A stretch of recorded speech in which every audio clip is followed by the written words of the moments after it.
L'hôpital Sainte-Marthe accueille en son rez-de-chaussée une pharmacie du XVIIe siècle.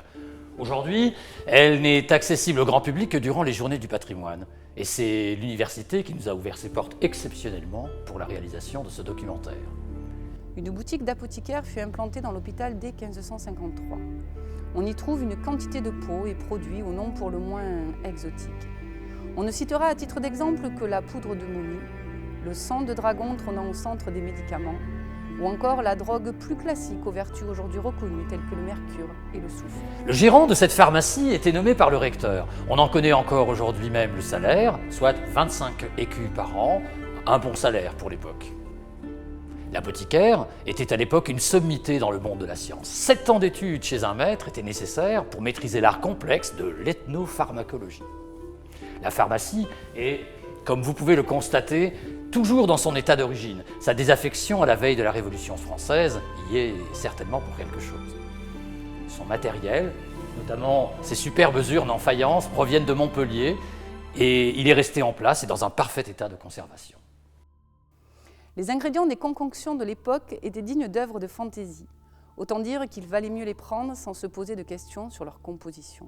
C'est le 2 juillet 1303 que le pape Boniface VIII fonde l'université d'Avignon, avec 2 objectifs. Fournir un lieu d'études et de diffusion du savoir à la ville, et concurrencer la Sorbonne, considérée comme trop proche du pouvoir royal français. Avignon était alors un État papal. Elle est administrée par les papes d'Avignon jusqu'en 1418, période durant laquelle elle accueille jusqu'à 17 000 étudiants, qui s'appliquent dans des domaines variés comme la théologie ou les arts grammaticaux.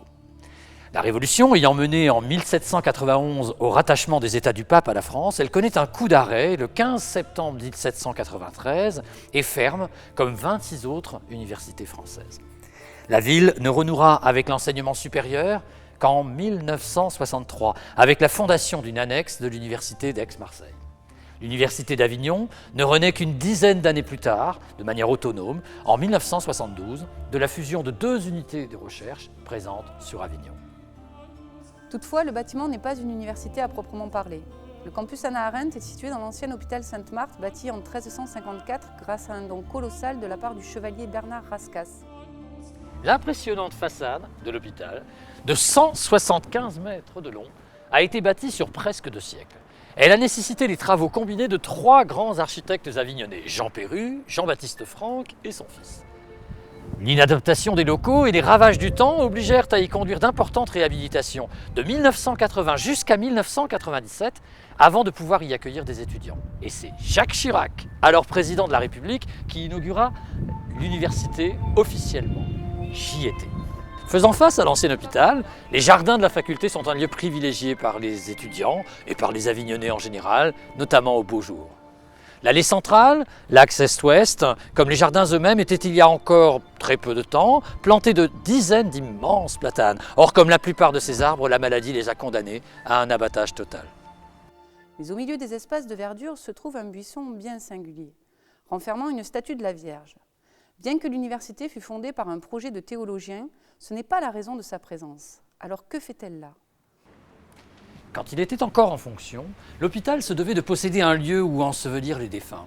Et si l'herbe est si verte aujourd'hui, c'est peut-être tout simplement lié au fait que ce jardin est aujourd'hui installé au-dessus de l'ancienne fosse commune de l'hôpital. Lors de la réhabilitation de Sainte-Marthe, pour en faire l'université contemporaine lors des années 1990, les travaux ont mis à jour un grand nombre de corps qui reposent encore aujourd'hui sous les pieds des étudiants. L'université d'Avignon est un lieu riche en patrimoine et en divers petits trésors, si tant est que l'on sache ouvrir l'œil. Mais pour cela, rien de mieux qu'y être, ou pourquoi pas y étudier.